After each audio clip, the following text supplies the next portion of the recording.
from a fan. Wewe uwanja ama uko kwa bench. Unasikia from a fan. Tutafika kwetu.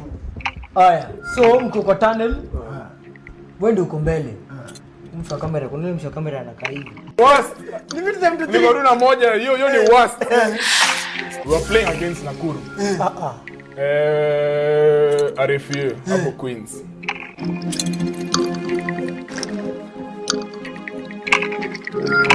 Are you ready? From a fan. Uko kiwanja ama uko kwa bench. Unasikia from a fan. But it's not funny. Sasa tumeenda Kisumu kurudi imedisbandiwa. Remember now this other friend of mine was doing both and she came to me. Tuanze na the best is the easiest one. The best. Enough of them, I shout up the mouth. Enough of them, I say Hey. but ladies and gentlemen, welcome to episode in special episode. Special episode. So let's call it 44 and a half. It's not full. Ya kufunga season. Season ender. We are at the Orchid Lounge hapa kwa VIP. Mandhari na nini? Gentlemen, kwanza tuanze na karibuni sana. Wale wajui I'm joined by former Kenya International, Kenya Simba, Kenya on the Impala International Kevin Gisore, na tuko na professor of the of everything rugby and the law. Mr. Duncan Ndegwa. Gentlemen, tunakuja ku review the just concluded. It's not concluded. Jubara nationwide is still going on. Yeah, but the top half of the season is done. But that was the highlights. Let's start with the KRU Championship. We managed to do the final. Najua kwa championship utakuwa a bit inje. A bit outside. A bit outside. But we did the championship final. Nondis versus Kisumu. My guy, my thoughts it was a good game. Congratulations first to Nondis. Yes. And Kisumu because tulikuwa tunasema that time it's probably the best runners-up medal you can get. It comes with Kenya Cup qualification. So walimaliza job yao semis. Nondis confirming their dominance in the championship. Na kudos to them. Ilikuwa 20 ilikuwa mingi kwa chache. Yeah, 29-6. I did because they didn't score 29-6. Highlights zangu za championship. Wacha niwaambie highlights zangu za championship. First, Impala. I knew it. Impala, they've come back. They've earned another season back in the championship. And rightfully so. Yes. Well, the season are 2 losses to Zitek and Daystar, I think. And then they didn't travel to Kisumu. Zitek bro. Hapa na zote ni hizo losses ni hapa. Si eti wali travel kwenda kunini. So I think that the Impala's late wake up. Ilikuwa late wake up juu second half of the season walikuwa shaongozea first. So there's really nothing much there going on for them. Another highlight team though they blew hot na wakakuja wakaanguka when it mattered. Daystar walipiga watu. That was very dominant. Very dominant. Yeah.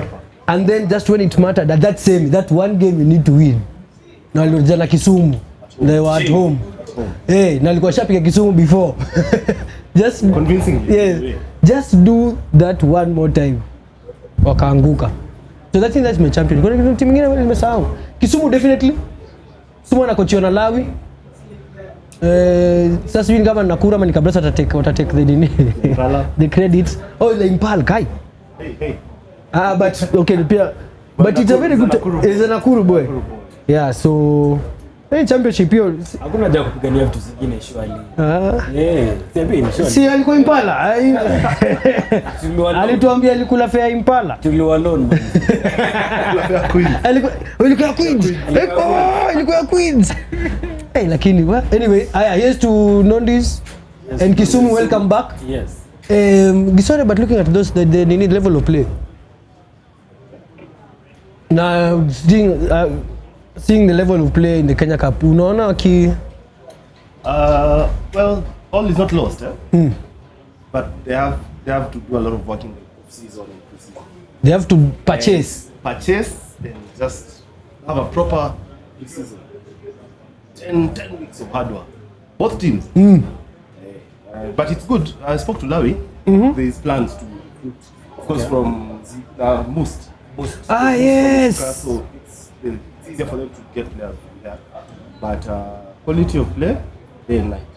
There's a lot of work needs to go in when the season resumes. We're back now to playing the big boys. If I could add on what Kisumu was saying. See, Kisumu is in the middle of a talent pool. Because, I mean, you have very strong schools there that play good rugby. By good rugby, we are saying quality rugby. So, I think that's one of the pools that they've not really tapped into. Because those who make it to rugby, fine, fair enough, they're going to find their clubs. But there is a big chunk of players who are left within the precincts of Kisumu. Those are the guys who I think should actually be good to join Kisumu. And you see, when it comes to the level of investments, I mean, Kisumu is home. Hapa ni hapa na hapa. Yeah. I mean, you only go because you are lucky. Like Jakadadi. Jakadadi went to KCB because Kisumu is not. He's not in the Kenya Cup. He's not in Kenya. Now he's back to Kisumu. So Jakadadi said, come back. Yeah. Come back home. Come back home. Right. And then build home. And I think Kisumu RFC has got one of the biggest rugby Pools. Yeah. Yeah. And it's important. Yeah. Yeah. That's for man. And it's going to be Nakuru ya kitambo. Nakuru City. Yeah, Nakuru City. Hiyo time ilikuwa town. Ikiwa town. Ikiwa town. It's only one club. But Yeah. to I don't know, to give you a different picture of what you say. No, Kisumu's first 4 weeks in the Kenya Cup. Hey. One. Nondi is true. Nondi is in the other side. The same thing. No, let's talk about Kisumu for a Yeah. Yes, Kabras, KCB, Oilers, Queens. Now imagine bringing a high school kid to play. Game 1 against Nyambua. But we're going It's good to build on, but Yeah, we'll start from somewhere. Let's start from somewhere. you see, most of these clubs who are not in top 4, you're chasing 3 wins in the season, and you're chasing goal difference. So you don't want to lose Kabras. 100. Yeah, you want to keep the score tight. So I think the best bet is to pick from most guys who've been there, they play condition. Because high schoolers, that's a culture show. And you are in Nyambua, Scooter. Kub. Actually making a lot of sense. But going back to what is the end game? No, Are we- for the Do you want to win the Kenya Cup right now? You What's- just yes, and you've just come in. for the longevity. Yeah, so I'm thinking most of these young guys can hold their own, but they can hold so much. so they in the need beginning. yeah. And then moving forward, then we can start building on. I'd be very happy to know what plan Kisumu have for like the next 3-4 yeah. seasons. So that by the time we are putting them on a scale, we can actually have some targets that we are looking Yeah, there's an objective. Yeah. I'd imagine their first objective is maintain Kenya Cup status. Definitely in the first year. Yeah, that's where, because to attract the best, you have to be at the top league. Yeah. Yes. Otherwise, sasa you'll be oscillating hapo kama machine. True. Unarudi ukipanda, unarudi. And you see, Kisumu has got the advantage of having the natural physique of players. I mean, it is such a disservice to such a big city and all the talent that you have, and you're not consistently in Kenya. You should be actually in It's- Kenya, like all day, every day. That's true. I think let's mention what's going on behind us in kabla nini. So we've just watched a bit of the trials for Kenya Simbas. Jerome coming back. We look like we have something going. It's early days because they've called back Jerome and his assistants are Kolago, who is the Chipu coach, and then Carlos. Carlos, yeah, it's called Carlos Kachwa, yeah, who's just led Cabras to an unbeaten Kenya Cup title and a back-to-back. I think we've tackled two things, and I really hope that we keep this going, because if the two assistants remain, then we have solved the problem of progression from Chipu to Simbas. And with Carlos, we are solving the problem of club and country connection, because that we never had with Polo. Because okay, for one reason or another, whatever happened, but I think if now we can get a system of play, because now we are not looking at the next World Cup, because 2027. That's the next target. It's a 4-year cycle. Yeah. So we need now, if we can keep these guys and keep these guys active, through from Chipo and then get clubs playing in a similar kind of style. So this is what, so Jerome tells them, this is what I want from my 10. This is what I want my lock to do. So this is what we want to play. Early days, but I think we are on a correct path to 2027. Early days, very early days, and this being KRU, and the elections that you're going to talk about very soon, things might change very quickly. But yeah, I agree with you. It looks like a solid team to guide the Simbas, and the advantage of Jerome being there before can only just cross our fingers for staying power. Staying power. I think the thing is to make sure that the technical bench is institutionalized. You're not working as, it's not a one-man show, really, where there must be a conversation between the national technical bench and the feeder to the national teams, which is, of course, now the clubs from Kenya Cup all the way down, right? So, in our circles, we always say there's a list. Yeah. And the thing about us rugby men in Kenya is that we actually know where the problem is. But I don't know, fixing it is Our problem is fixing.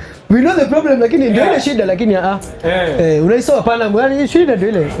Sio kama ni 14 kuwa tu na ya ku, you know, that ile span ya ku tutajaribu na 12 na 11. Yeah. So I think Parrotter's coming back is a good sign, in the sense that he had something going. Yes. And now there is a second chance now to make it happen in a better way. Right? Because honestly, if we don't start planning now, then 2027 is just going to pass us by. Yeah, we're going to try to bambanya a team here, and then you're like, trying to qualifier. Yes. So I think it's good that he's back. I like his technical bench, because his technical bench is formidable. Yes, and then it's introduced some of those things that we were saying were lacking. Yes. Where's the connect between the technical bench and actually the competitive clubs? Yes. Or competitive club rugby. Yeah. We're actually putting it there. Yes. And we're hoping that there's an expectation that they're going to play at the Division 1 Currie Cup. That decision will be made, I think, like yesterday, because the first fixture is the top Currie Cup is two games in. Then the first division, they've divided it into the home clubs and then our wageni. So tuko sisi, Namibia, Zim. I'm not sure Namibia are going to play, lakini wanaweza leta tu watu. And then sasa sisi tunaingia huko week 3, week 4. So maybe it should be the last weekend of March or first weekend of April. So again, tunafaa decide like jana.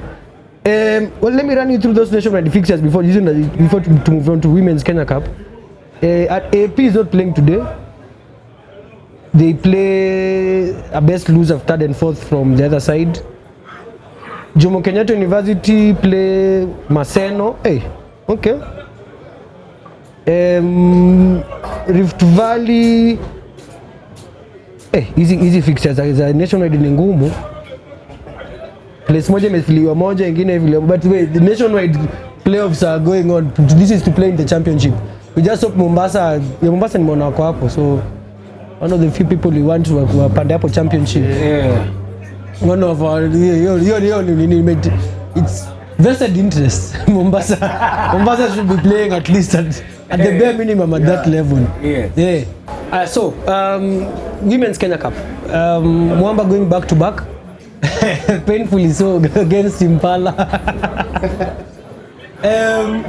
Close match on that one. Impala had led throughout 78 minutes. Mwamba wakakuja show their dominance at the last minute, taking it 21-20. Generally, again, very impressive season from the women. But there's only one problem that I have with the league, because I think it's 6-7 teams. Yeah, 5 or 6-7 teams. But then there's the Impala, Mwamba, Suburbs, Nakuru, who have played women's rugby for a very long time. They established sides. But then there's these other sides like Rakit, Western Spears, Maseno, Shamas, who just come in, which is very good for the game. But then they're playing against Impala, Nakuru, season players. Wakipatana, it's 180. I think going forward to improve the league, I think wanafaa kuangalia how to break those two into divisions. So there's promotion relegation between the two.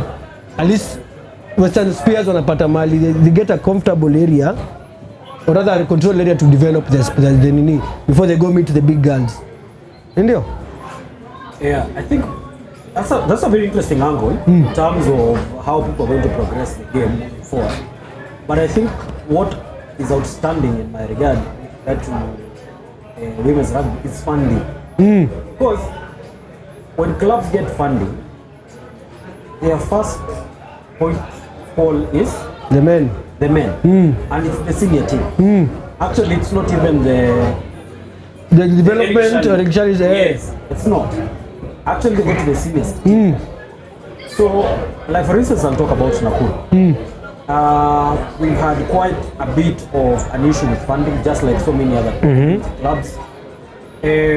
When you get funding, the first place where you push that funding to is to is your senior side and the men's senior team.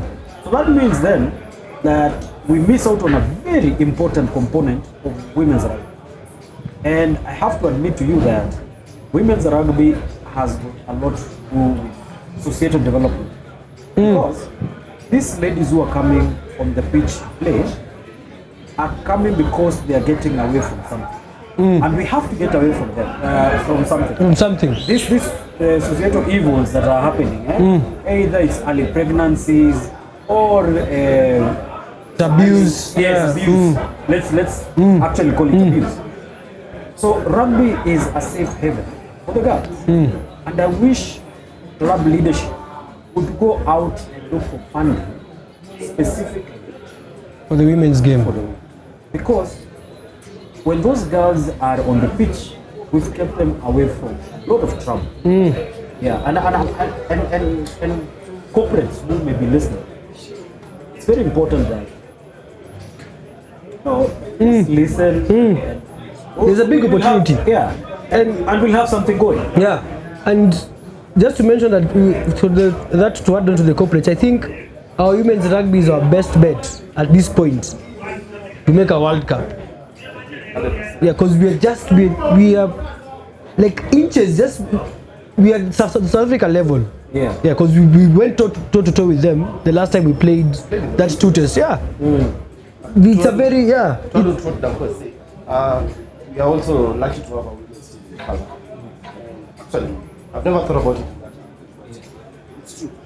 Listen to them talk. It's a way out. Yes, it's a way out. Something to get your. It's a very constructive. And for me to get a bit of, get a meal, get the discipline that comes with it, and then now you can dream, play for Simba, for whatever. Now it's in a community now. It builds up to something. But yes, corporates should really think about investing. Because I think it's a very big investment opportunity. Now, crossing over the fence to the other side of the men's Kenya Cup. Kabras, back to back unbeaten champions. I think very well deserved. That you can't take away from them. It's been coming, and they've been working hard at it to make 8 consecutive finals. As a side that had just been promoted in 2015, that's unheard of. So I think to Tang Tang, congratulations. They're well deserved. Now to Kenya Cup now let's start with your 3 highlight games from that season. Wacha wasinianze sasa juu mnaniangalia mmehang. My standout games, one was Mwamba beating Strathmore. Yes, when Strathmore was on the high. Yeah, but someone had shaky, but that Mwamba Strathmore result, I think, is what cemented what saved Mwamba's season, and then what made Strathmore was he make playoff. 2, I'd definitely go with KCB Oilers, the league game, because I think yes, Oilers were shaky, but it was a statement from KCB that yes, mtupiga semi lakini we are bad. Hiyo ndio tunajua ilisha. Yes, at the 62-1. And then that score was it was nobody saw that score coming. Nobody saw that score even coming. Octopus didn't. Then the last one again with Oilers, Black Blood Oilers at KU, blood beating Oilers. Yes, those are my 3 standard. Those results were, they made a statement. Obviously Tana Kabras KC, but that was it was coming. Those are my 3 highlights. For me, of course, Mwamba start. Very, very hyped game. Very hyped. And Mwamba to it was actually an upset. It was an upset. So the most expensive game to watch. Yes. It was 500 shillings for one game. Punch. Hey. We'll get to the politics. We are soon, guys. Good on Mwamba to get that win. My second one is going to Kabras for the series. That was I think they put up a good fight. The score was closer than we had expected. And my last one is JCB Kabras in Raraka. Because hear me out, you never really get to see what Kabras do. And for them to come to Raraka, it was like a first preferential seat to what the top 2 clubs have to offer.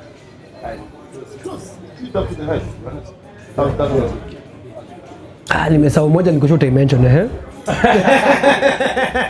So now my 3 highlights of Kenya Cup. One was the derby. Yeah, that one is one I wanted to mention. Nakuru and Wanyore. Deadly game. Deadly game, and Close.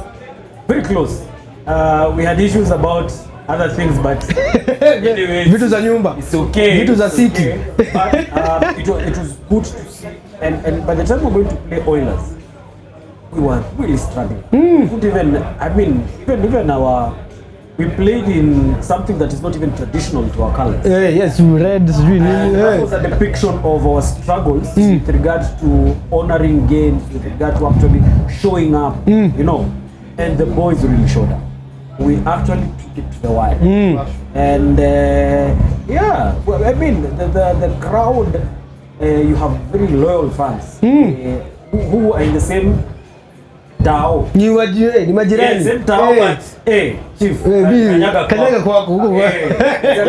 Huko So that one was very good. And of course, I mean, Oilers came out tops, but we pushed them quite to the wall. And then my second one would be Kabras KCB. The one that you mentioned. Yes, because this was the real test for Kabras. I don't think they had been tested until then. And I liked the way there was a build-up to that match. You know, the banter, the fanfare. You know, Kabras is a joy to watch on and off the pitch. Yeah. The fans. I mean, I feel like we replicate what they do. Because those are the original guys. Yes. Sukut is the real one. It's the real one. They came with it. Yes. And of course the sugar cane. Yes. I'm not sure how safe it is. How safe it is. But again, now coming to the game, very focused. They knew what they'd come for. and they knew they're coming to push, and push they did. Yes. And they won. And then my third one was not the final, but was Oilers and KCB again at the Den. At the Den. The same. For the same. For the same. We've come back again, like the last season. Oilers is coming from a 60-10 defeat. And in a Kenya Cup semi. In a Kenya Cup semi. And they're now coming to say we're coming to push you guys. You have to earn this points. But now the most unfortunate thing about that game and the final, I sort of like found out that those teams are not making the right decisions. You have kickable points. This is a semi. It's a knockout. It's a knockout. It's not. We're not out for us. Oilers had kickable points, but you know what? They want the judge. Yes, they're kicking to the corner. Well, one worked. The rest. And you see what you want to do is you want to close the gap so that you can make this scoreboard pressure. Yeah, yes. And I think that's the same mistake that KCB did in the finals, because you have kickable points. You have a fantastic kicker in Darwin. Why not take those points and pile pressure on that scoreboard? I'm thinking if KCB pile pressure on Cabras and Cabras is at home, they have cracked once or twice. They've cracked several times. So I mean, you should have, and you see, when it comes to quality of play, these are some of our best teams, the best. These are the best. Yeah. Why are you not able to make those decisions? It'll be straightforward decisions that you're. Yeah. So I whispered to someone and said, no, these ones are playing under instruction. Then we need to change the instructions. The guy is giving instructions. The one we should change. Because I'm wondering, it's fine. This is it. It's not about. You don't want to put 8. You just want to win this game. Are you talking about that? Yeah, because it's. No, because I talked to my good friend here. The squads were named both sides. Yes. You can tell a bit of panic.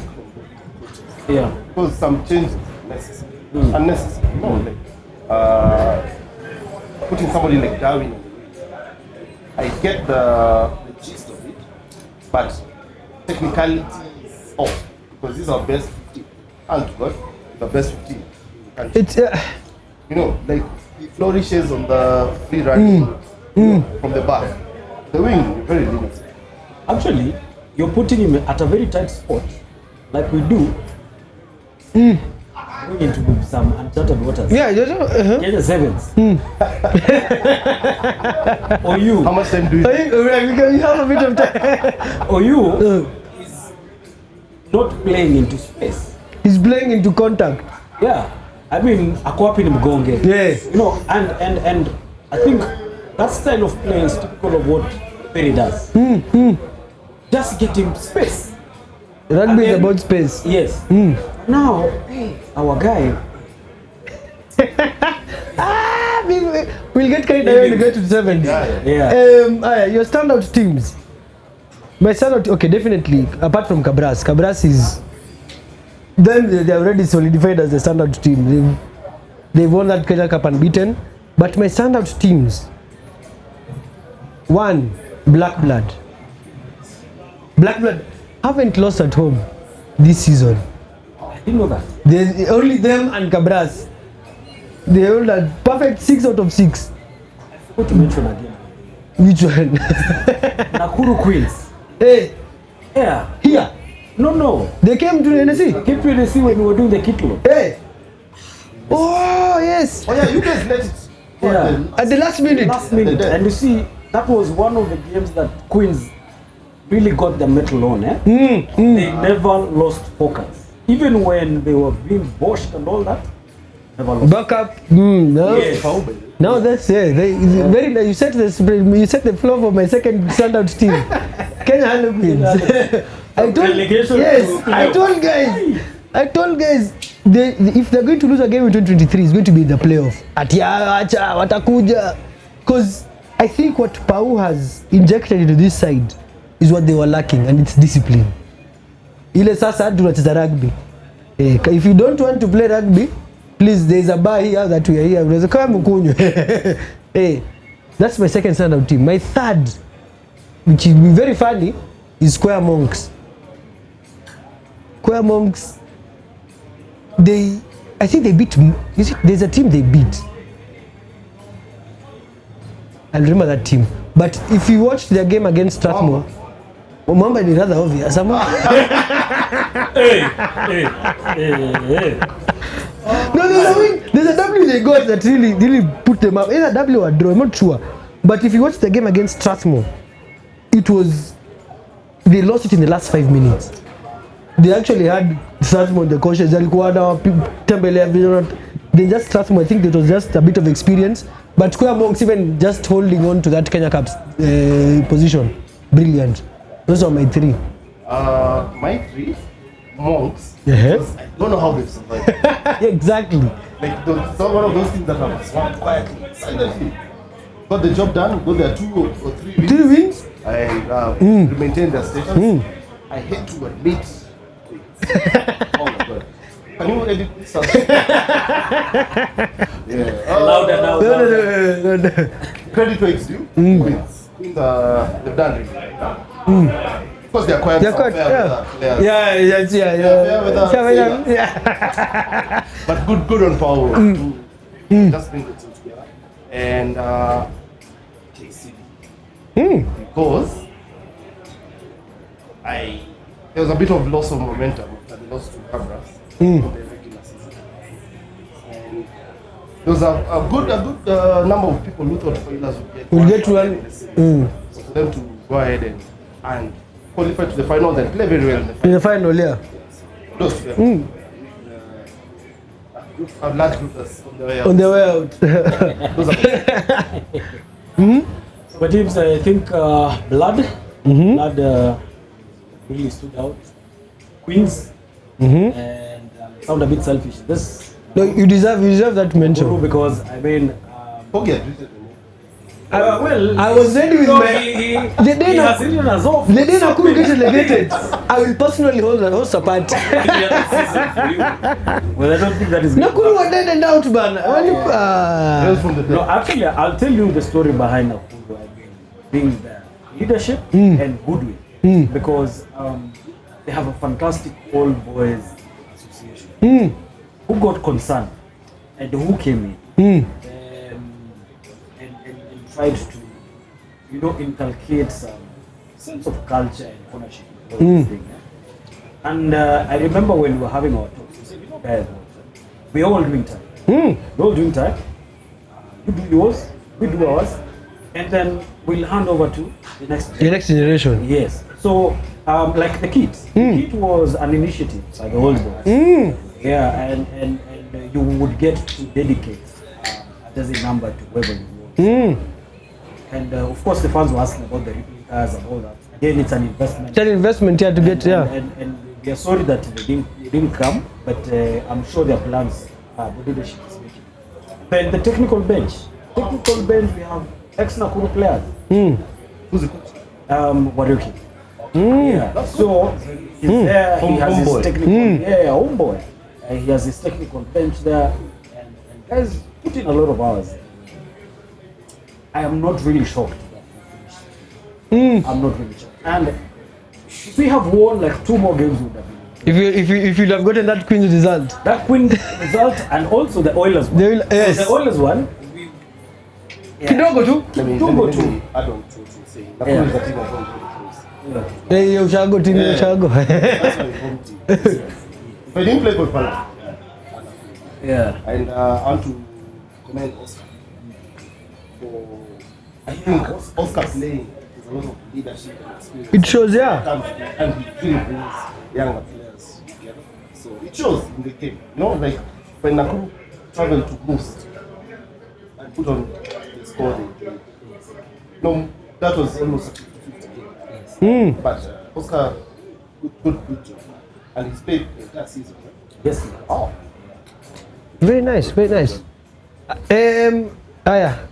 Now, do we do standard players or do we just do the team of the season? Standard. Standard players will be there at the team of the season. Sindio? So how do we name this? How do you go about this? Just do position. Yeah. I'll tell you for free. My Kenya Cup team of the season is the whole Cabras 23. Well, this story. Mimi yangu Hiyo story hapo. kushinda season unbeaten is not. So, haya wacha niangalie squad yangu. Basi ni main 2 ule mmoja tu mwenye amesamarizia kitu. Wacha ngoja. Hapana, sasa Gisore yako na whole squad wewe. Kumbe mlitop hii kitu. Wewe ulitumiwa lika wewe, wacha wewe. Wacha. Front row, the Cabras front, like the props and the reserves. Those The props and the reserves. But the 4 Cabras props, I don't think anybody can squeeze. In my way. It's they were miles and miles ahead. Uka? Cabras Teddy Akala. This Queen's Uka is throwing very well in the line. But he's no, not here. But he's young. Okay, so yeah, Cabras Uka. Griffin Musila, He deserves a mention. And kudos to Coleman. Coleman, I think I was very excited to see him back. Yeah. Seeing after he got injured from Cabras and whatever happened there, For him to bounce back. he deserves a mention. And I've also seen him here at the trials. Yeah, so very well. Actually, the other angle about Coleman, I'm conflicted in this. He was having a suspension okay. because he got a red in the blood game. Oh. And nothing intentional, just a bit, a bit reckless. And he got suspended, and he actually came back during the semis. Oh. Yeah, that's when he'd come back. So, How long was it? 4 weeks. Yeah, four match weeks. Yeah. So, I mean, even to see a player serve that time out and come back in the game. Yeah. So I think he's worth a mention. Yes. Yeah. Anybody else you think we? Locks and probably make a case for Lukusi. Oh yeah, 100%. 100%. But then the Kina Emong, the Kina Hilary Juma and Nani have been Malcolm has been massive. It's so we are setting the standard with Nini with Hilary Juma. Hilary Juma. Did he though? He had a lot of penalties. Penalties. Okay, that's just good. In the heat of the moment. He deserved it. The things you do and the things you do not. Yes. Stage fright? A bit of pressure. Back row. 6'7", Cabras boys. Yes, that doesn't. And Scooter. Especially the what they did in that game at the Den. They dominated. It's been a while since I've seen the KCB back row dominated that way. They had those two. I think those two actually held. Actually, they may continue to play all this season. Yeah. Ndegwa and the only other person I probably put there is Felix Ojo. silent worker. Yeah, the only but probably. Yeah. Something to say. The game at the Den, he didn't play. He didn't play. Yeah, Ojo wasn't there. You saw the difference he made in the final. Yeah, it deserves. Yeah. Number 8. Fair weather sailor for me. Fair weather sailor. Elkins, that is Elkins. Sorry. Fair weather sailor. I think we saw, the Cabras 8 again. We saw there. Also, this Koila's cute. Shitundo. Shiti. But he's light. Yeah, he's a bit. No, but he's because he actually had a stint. Yeah, he had a stint at the Simbas, so he's doing well. 9, I think the only person who can come into that is Asati. I think it's the only person who can, who can now change that Cabras 23 to a 22. That guy has got a heart. What? Mosiori. You know what reminds me? Body on the line. Reminds me of the era of Kola and Mutai. Peter. Very, very good line in the series. I think he's there for a while. He's good. Yeah. Coming from the under 20s, yeah, definitely. 10 is who Cabras decides to play there. Dukisa or Kubu. Who Cabras decides to play there? They start there. Dukisa Dukisa is a. Dukisa, what I liked about Dukisa is that when he's in the game, he is 100% in the game. He is calm. He is, you know, he takes his points, goes back, and it's like. And he's No. and he's really worked on his composure. If you remember the final at Nandi Bears, for KCB to actually get an opportunity to get into that sudden death, Dukisa missed a penalty at the death, straight in front of the hedge, and that's how KCB crawled back and go to that Kenya Cup. Coming to this final, even to that league game, he didn't miss a kick. He didn't miss a kick. He placed everything right. Yeah. So I think Dukisa. So we said Dukisa. We are picking this Dukisa at 10. So we already have a 15. 15 is cool. Yeah, we already have a 15. I watched him play. Yeah. I don't know why he gets trials for. He should probably be the one selecting. Do you want to play with this one? Yeah. Do you think you can play with this one? Yeah. Does his style of play suit? Yeah. Do you think you can? Okay. 12-13, Okoth Adaka. Of course. He's playing for an unbeaten side, so. Walter Okoth. Anyway, I'd say. Well, he held his own at the den. It's a 12. Max Kangeri. Max, yeah. But Max is a special mention. Yeah. Max in the regular against, was it? There were 2 games back to back. So just before the semis. Just before the semis, you played Machine away. No, the home games. Before Cabras. Yes, you played. Before Cabras. Who came to play the semis? It was Oilers. It was us. Actually, it was the Cabras game. Max was playing for Team 2. Yes, he played for Team 2. That's what I wanted to say. Yes. Yeah. Then we started their tours. when we went for the semis, Max now. Yes, because he was coming back from an injury. Yes. Yeah. Let me tell you, I'm a 12. I've been underappreciated. Yes. Max is a big boy, but He also has a skill. Look Yes. for his Yes. runners. He has a skill to play. I really hope that this coming season he has an injury-free season, because I think we haven't seen the best of Max. I think we haven't, because he's a very calm person. And I think if he focuses more on the game, not that he doesn't, more, you know, like full force now, I think we have something. Yeah, because there's a standout season he had with Homeboys. Yes. 2013, 14 or 14, 15, I'm not sure. But Jerome was still coach. He called him up and then he tore his ACL. And yeah, because he's what you want in a 12. He has everything you want in a 12. And he can easily slot into 13. He is just the real enforcer. I agree. 13 Besen Adaka, Cabras. Yeah. 100%. And now we come to the back 3. We already feel 15. Okay, I'm going to say something. I told you off camera. We have a problem at the wings. Yeah. There is no standout wing. We don't have a wing. There is no standout wing. Yeah, but it's Mbaya. so we leave the wings at Nini. Whoever mwenye ata Nini. That's a problem. Kauna jisikia unachukua. We did this for Floodlight. We were naming team of the tournament. Yeah. Couldn't name anyone. Somebody stood out. No winger scored. What? Is that tournament? Maybe the black.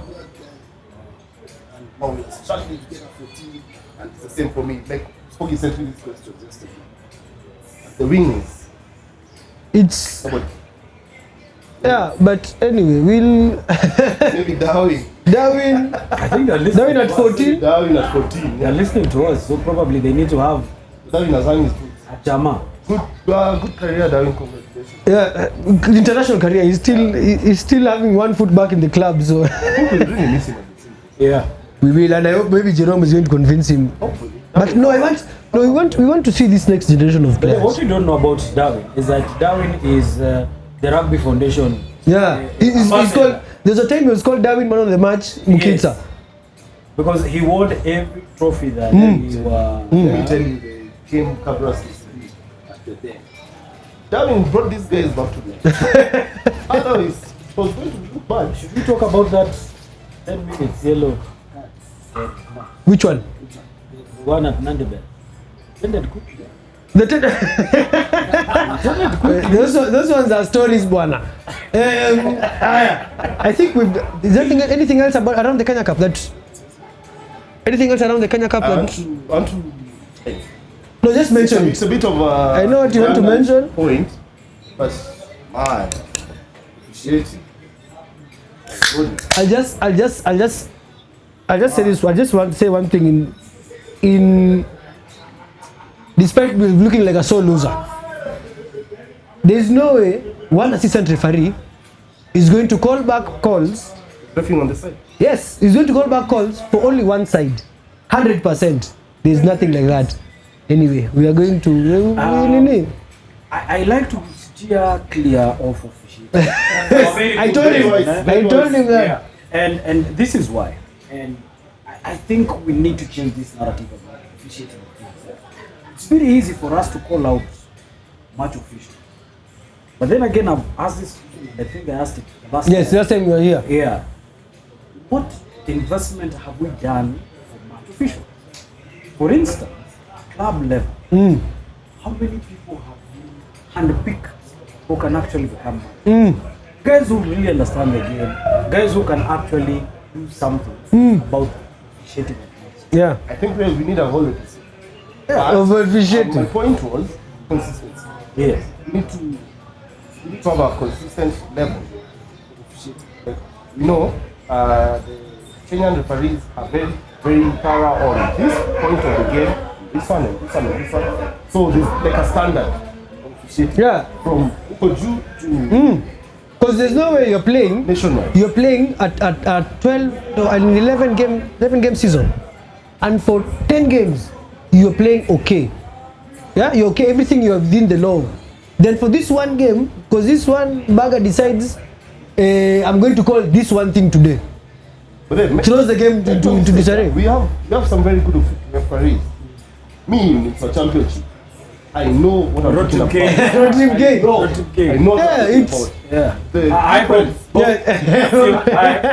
The difference in quality for the refs in Kenya Cup championship, it's a lot needs. Haya. Officiating tumepack hiyo we can cry here the whole day. Pack the bus. Haya. This Friday. It's Friday, right?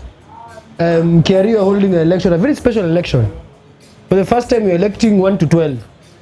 Kitambo inakuwaga tunatoa 6-6, 4-4 ama 6-6, whatever it is. But due to that court order nullifying the previous election, we have an opportunity to change from chairman to the last director. So far, the names that we've had, John Sando pull out. So which means that as it looks, Sasha has taken chairmanship unopposed. Vice Chairman Ndale is going against Ombui. There is Ombui. For Secretary, Ray Olendo is going against Ian Mugambi. I haven't heard anything about Treasurer. I haven't heard anything about Treasurer. Is Aroni again going unopposed? Aaron is. There's no one. There's no one who's throwing his hat there for Treasurer. For directors, I have Peris Mukoko, Humphrey Kayange, Ucheng Ahaya rather, Leslie Njale, who I think was in the previous election also. I'm not sure I'm missing anybody. You're missing a couple. Yeah. There's Harriet Okoth, there is Oscar Mango. going for director. Yes. Yeah. How could we forget the engineer? Mukabai. Mukabein going for director. Yeah. Yeah. Danko, we've been talking about this for quite a while. Yes. And it's part of the reason why we're even having this episode in the first place. Yes. Why are we having an election? Why even at where we are as a game, as a sport? Because we are in the trenches. We are huko chini kwa incinerator huko. Barely hanging on. You know, that's a good question. I think this question is more of an ethical one than a legal one. Why are we having an election at our levels? Are we having a conversation? Perhaps. Why I'm saying perhaps now is because John Sando stepped down. And in his letter, he said that part of it was that his candidature would sort of bring some division. I mean, I'm just looking at what you're not saying, because this is what you're saying, yes. Yeah, so I'm not saying. And I'm thinking, Kenya rugby has got general and proper general of the game. And because we're having an election that is so unique, where you're having 1 to 12, I'm wondering what we have before us in terms of who are contending. Is this the best we can do as a community, rugby community? Yes or no? It's subjective. Yeah. But while you're where you are, because I probably would want for everyone to ask themselves, can I make a difference? And if I can, do I have someone or a team that I can work with? Because the biggest problem that I've come to identify in the leadership of rugby in Kenya is this messiah mentality. Kuja kuokoa. Hey, in the whole of the universe, we've only had one. And that was 2,000 years plus and ago. he came and Anyway, he cooked for all of us. Yes. For all of us. And he is one. Now, what is it that you have that is so special that you're the only one who can help who us? can be able to do? What happened to having a conversation? We all know what we want for Kenya rugby. We want someone who's an administrator. We want someone who is good at marketing. We want someone who is good at the technical aspect of the game. I mean, all these things are there, and it makes for proper barroom talk. Yeah. It ends. And also now in the groups, that's where we have the whole hula about. And I'll tell you a challenge myself. I said, okay, so what am I doing for my own club? What? Yes, and apart from sitting and saying tunge. Yes. So you have to invest some level of resource Yes. to the game. And that's about it. I mean, when we're asking why are we having an election? Because in my opinion, the election should actually be a formality where we are just going to comply with the law. Because these are the guys who can get now. Take us out from this nini. Okay, sorry, you get what I'm saying? Yeah. By the time we're going to have an election, it's a mere formality to comply. But we already had that conversation. We discussed and said these are the guys, this is a team to take us out from. Yeah. We were having this discussion with some gentlemen, they'll know that Africa is lying from there. Overbright. Where we saying, hey, so you're so good at. Please help us here. We want you. We need you here. Now. This is why you're pulling this boat from this hole. That's why now we are in competition. People are in campaign mode. Now let me tell you something which is very sad. We are going to an election that we are going to be represented. KCB, Impala, Nakuru are going to be represented by the officials. How did these officials become officials? In the first place. In the first place. Who are they representing? Who's the membership? Yeah. Who are you representing? You know, number one. How did you get there? Did you also go through a vetting process? Did you also sell an agenda? Have you delivered even at that place? Right? Then it comes to something that doesn't sit well with me at all, is that we don't have a weighted vote system. There is no way that Lundis at 100 who are turning 100 will have the same vote block as Machakos are there. For instance, the investment that Lundis has made. That's not even fair. I usually use World Rugby as an example. If you see our World Rugby Council meeting, Gangi is Uko. You see Uko kwa nini Uko? Mali Onyx yuko. He doesn't even he votes and Rugby Afrique. Rugby Afrique. And that's even if Rugby Afrique give him an opportunity. The people who discuss rugby are the top 6 nations huko juu and Sanza huko chini. Those are because these are the people who own the sport. This is why we want New Zealand to vote the same with Algeria. Anyway, so this is I think. Sorry, what can be done about that? You know more about this. Well, it's something that I am building on. I get to learn new things because, like I said, there are a lot of generals, and every other time I talk to a senior rugby player, there's something I pick from them, right? And I think, in my opinion, well, let's get guys in first. Let's get the right guys in. Get the right guys in first. But one of the things that they need to do is actually to come back to themselves and put a good constitution in place. You know? Because the constitution is the one that has the basis of everything. Yep. How we are going to elect people, what they are how we going run, to do, how we are going to run the game, and all that. Because of a question that we call the legitimacy question. Right now, we have a panel of experts led by Itemesi Council. But at the onset, there was the issue of legitimacy. Who appointed you to Who that? asked you to do this? Not that what they are doing is not proper, but who asked you to do this? And you see, for you to even amend a constitution, it's a member's agenda. It's not. Yeah, it's not a closed door. Yeah. So what you do as a panel of experts is actually what we did at Bomas. Yeah. We had experts. Yashpal guy, yes. Yashpal guy, yeah. and his team made a document from an expertise point of perspective, but it had to go through a referendum. Yes. To be adopted by the masses because it is for them. Right? Now, this rugby is not about Kenya. This rugby is about boys and girls who want an alternative. This is their best shot by a whole lot more. Yes, even before we get to the professional level, our first point of call is social impact. Yes. And I mean, this story is a success. The late Benjamin Ayimba is a success. His social impact got him from the slums. Look at her, yeah. And he was proud of where his roots, yeah.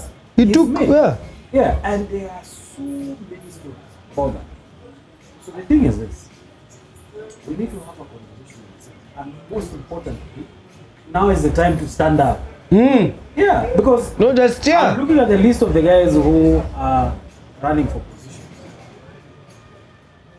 I don't think we have new faces at all. These guys have been there, and just one or two, but a majority have been there. True. Yes, it's true. Probably Harriet Tokoff and Humphrey. Humphrey has done his duty at club. He's done his duty at club. He's been picked by people who have seen something we are not seeing. He's a representative. He's a continental representative of Olympic athletes. Yes. Anyway, so I think the first thing, because this is a very monumental election, I think what happens on Friday either builds or kills this game. And I hope we don't play this clip back in the few years down the line. We said we told you so. If you hold a vote, whether from Sheiwe, AP, wherever you are, once you tick that box, please make sure you're ticking a box for the game, not for your stomach. That's all I ask. Because if we can make a sane decision, we're going to transform this game. But if we do what we've been doing for the last 10 or so years, it's going to be a slippery slope. We are going to be very soon struggling to play Uganda. I'll leave it at that. So by the way, there's something important that we need to mention, because I think we need to be more informative. There's a memorandum of appeal that has been filed against that SDG position. Allah? Yeah. And I came across it yesterday. So the SDG decision was to quash The election. The election of the Of September. by-election. Yeah, the September one. The one that we had Ian. Ndale, Yeah. Leslie Nja, Yes. Yes. The one that nullified that. That is part of the election that we are looking forward to have. Yes. So it's 2 tier. It's A like- repeat of that. And then this other new one. position. Yes. The chairman in there. Yeah. So I do not have the full facts of it. I tried to find out, but I have not gotten quite something. So unasema hiyo Friday pia tutakuwa tunafanya kalongolongo. Chances are it may affect certain positions from where I stand. Because you see, what they have appealed is the SCG decision. Which only On the touched certain for positions. Yes. Oh. So it could probably affect those positions. Eish. And yeah, so this week is going to be interesting. Back, because- we need to have a anyway. We can go on about this for on and on, but those guys carrying that vote, tafadhali mtuangushe. We are looking at you guys, and if you are watching this, you're a fan, sijui nini, put pressure on your delegates, on your officials. Ask them, what are you going to vote? What to represent? Are you going to vote for your stomach? Or are you voting for nini? Let me just try and put the picture into how this thing is and how, I mean, it's important that we understand how this happens.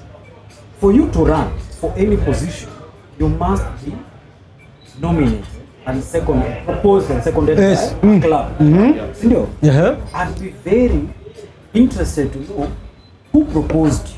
And who is that who is seconding you? Who is seconding you? You know, because who is this? Huyu ameletwa na nani hapa? Wewe ulikuja aje? Maybe I was proposed by Mwamba. Seconded by Queens and Kisumu. I'm like, okay. Sawa. Then you have someone who was proposed by KCB, seconded by Oilers, and started by Cabras. There's something. There's something. Then there's someone who's been appointed by 3 Nairobi. There's just to be fair. And then these people who propose and second are the same guys now who beat and elect. Who are they representing? It themselves or it's no, we can go on and watch and election tunazongelea hapa hadi next year, but I really hope that it drills down to the first step, as you said, is getting the right people in. Because from what I understand, even chairman does not count for you. Depends on Who are you working with? I had that conversation with some other guys. Hey, it's sad to report. Some guys, your vote is vote for Kuwait fry. For Kwefra na black and white. That's how we mess up our whole. Wait, gentlemen, I think let's draw this one to a close. It's been a great conversation. The 2022-23 season, bado election haijaisha. But asanteni sana for the conversation. Tumeongea kizungu mingi, najua Kabrasa hizi mko unbeaten na sana na kizungu. Homeboys Mwamba tutatumia subtitles. But asanteni sana.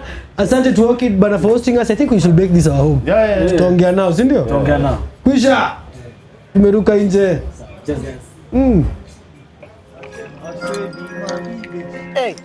But when it comes